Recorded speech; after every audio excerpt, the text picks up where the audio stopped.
In this video, we'll take a look at a new feature in FortiAnalyzer 7.0.2, Fabric View, Asset Dashboards. First, we'll open up Fabric View in FortiAnalyzer to take a look at this feature. You can find the dashboard under Asset Center. Click on Toggle Widgets to view a list of the 12 widgets available. You can select and deselect, showing the widgets you want to view and hiding the ones you don't.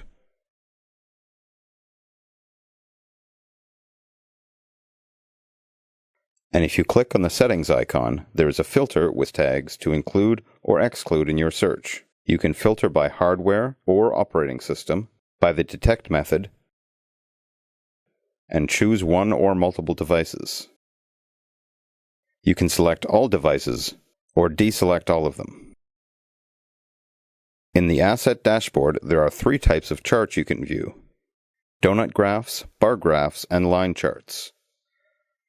Hovering the cursor over the different elements of the graph allows you to view some of the detail of the graph. For the donut and bar charts, the user can click on one of the bars or areas to view specific filtered data and results. You can also toggle dark mode on and off. Some of the widgets have individual pre-programmed filters. You can also refresh or hide all of the widgets. To unhide them, just go up to Toggle Widgets and select the hidden widget.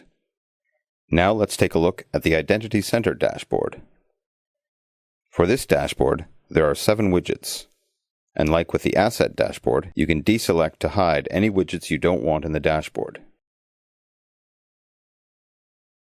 This dashboard also has a filtering option where you can filter by devices, selecting one or multiple devices.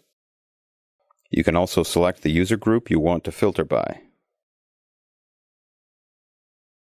All of the widgets here allow for individual filtering.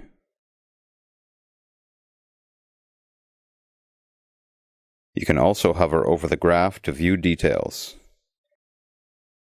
and click on it to get more specific information. And that's a look at the new feature, Fabric View Asset Dashboards in FortiAnalyzer 7.0.2. Thank you for watching.